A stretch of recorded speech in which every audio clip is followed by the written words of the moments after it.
উদ্যোক্তা হতে চান তো? ইয়েস। সো এই গল্পে বলে একটা স্পেশাল গাছের কথা বলে।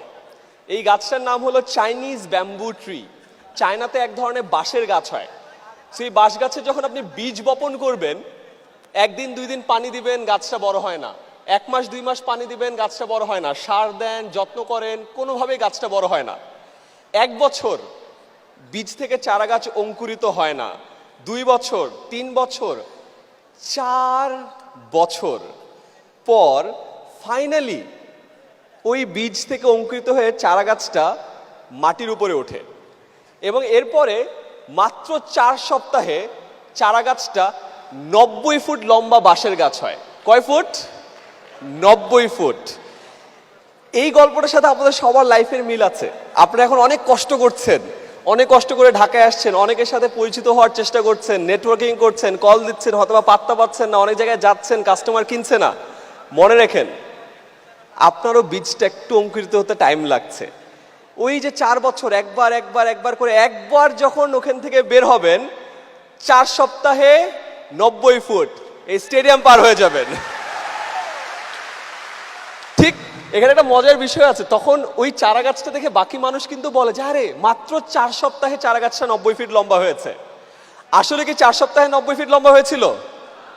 4 বছর 4 সপ্তাহে 90 ফুট লম্বা হয়েছিল। তো মনে রাখেন, আজকে যদি আপনাদের এফর্টগুলো বা আপনাদের কাজগুলো কেউ ভ্যালু না করে, আপনি এখন ওইখানে আছেন, টাইম কিন্তু কাউন্ট হচ্ছে। যখন একবারে ওখানে একদম ওই ছাদ ফেরে যখন বের হয়ে যাবেন, তখন মানুষ আপনাকে বলবে যে আরে আঙ্গুল ফুলে কলা গাছ না, হঠাৎ করে বড়লোক হয়েছে। তখন তাদেরকে মনে করায় দেন যে না ভাই, 4 বছর আগে ইকবাল বাহার ভাইয়ের এই মহাসমারোহেতে ছিলাম, অনেকজনের সাথে কথা বলেছি, ফোন নাম্বার নিয়েছি, কল করেছি, তারপরে আরো 4 বছর পরে এই জায়গায় এসেছি। বুঝতে পেরেছি ব্যাপারটা? Very good. আমি লাস্ট আর একটা ছোট্ট গল্প দিয়ে শেষ করতে চাই। আমি রিসেন্টলি এটা শুনেছি, আমার অনেক মজা লেগেছে। আমরা সবাই যখন উদ্যোক্তা হতে চাই বা কোনো একটা কাজ করি, শুরুর পথটা অনেক কঠিন হয়। আপনাদের সবার নিশ্চয় অনেক কঠিন একটা সময় যাচ্ছে, তাই না? অনেকে স্ট্রাগল করছেন, অনেকে চিন্তা করছেন ছেড়ে দিব কিনা, বাট তাও এই জায়গাটা আপনি ধরে আছেন। একটা অদ্ভুত জিনিস আমাদেরকে আটকে রাখে, এটাকে বলে কমফর্ট জোন। কি জোন? Comfort zone. সকালবেলা শীতের সকালে কম্বল মুড়ি দিয়ে থাকেন না? উঠতে ইচ্ছা করে? উঠতে ইচ্ছা করে কারো? আপনি অনেক কমফোর্টেবল, আরামে ঘুমিয়ে আছেন, আপনার উঠতে ইচ্ছা করে না, আপনি ওই জায়গায় থাকতে চান। আমাদের লাইফেও আমরা যে যে জায়গায় আছি, ওই জায়গাটি নিয়ে আমরা অনেক কমফোর্টেবল এবং এই জায়গা ছেড়ে আমরা বের হতে চাই না। আমি কিছুদিন আগে একটা গল্প পড়লাম যে এক বিশাল রাজা ছিল, তাকে 2টা টিয়া পাখি গিফট করা হয়। কি পাখি? টিয়া পাখি। অ্যান্ড টিয়া পাখিটাকে সে তার রাজ্যের বাগানে রাখে এবং কিছুদিন পর টিয়া পাখিগুলো একটু বড় হয়। বড় হওয়ার পর একটা টিয়া পাখি ওড়া শুরু করে, আরেকটা টিয়া পাখি উড়ে না। সো রাজা তো একটু কষ্ট পেল যে আরে আমার এক টিয়া পাখি কি সুন্দর উড়ে বেড়াচ্ছে, আরেক টিয়া পাখি তো উড়ছে না, কি হবে? অনেকদিন চলে গেল, ওই টিয়া পাখি উড়েই না। সে রাজ্যের ডাক্তার আনলো, পশুর ডাক্তার আনলো, টিয়া পাখি পালন করে এরকম মানুষ আনলো, কেউ কিছু করতে পারে না। কি ঝামেলা। পরে একদিন এক কৃষক এসে রাজাকে বলল, রাজা আপনি যদি কিছু মনে না করেন আমি একটু দেখি। রাজা বলে দেখো। তারপরে লোকটা কিছু একটা করলো। রাজা কিছুক্ষণ পরে এসে দেখলো তার 2টা টিয়া পাখি উড়ছে। রাজা তো অবাক যে ভাই আমি এত কিছু করলাম, এই টিয়া পাখিটাকে উড়াইতে পারলাম না, এই কৃষক আসছে কি করছে?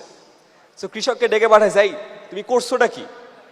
রাজা আপনি যদি খেয়াল করে দেখেন, আপনার যে টিয়া পাখিটা উড়ে না, ওই ডালের ওই ডালটাতে বসে থাকে, ওই ডাল ছাড়া কোথাও যায় না।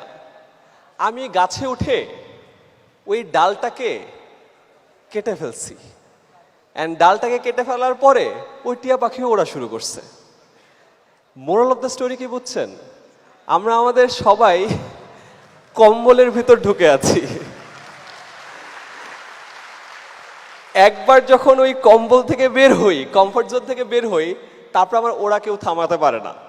সো যে যেখানে আছেন, আজকে ভাবছে যে না শুরু না করি, আরো কয়েকটা মাস দেখি, 2 মাস দেখি, আরো একটা কনফারেন্সে যাই, আমার মনে হয় যে ওই কমফর্ট জোনটা ওই ডালটা যেখানে বসে আছেন নিজে খুব আরাম করে বাদ দিয়ে দেন, বাসা থেকে বের হয়ে যান, ঢাকায় চলে আসেন বা যে কোনো জায়গায় আপনার যে ব্যবসাটা যেখানে আছে শুরু করে ফেলেন। আর দেখবেন একবার ওই ডালটা কাটা হইলেই আপনার কমফর্ট জোন যখন চলে যাবে দেখবেন আপনিও ওরা শুরু করেছেন। কথা কি বোঝা গেছে? এই জিনিসটা আমাকে অনেক হেল্প করেছে। সো রিসেন্ট টাইমসে আমি অনেক জায়গায় আমার কমফর্ট জোন থেকে বের হয়ে আসি।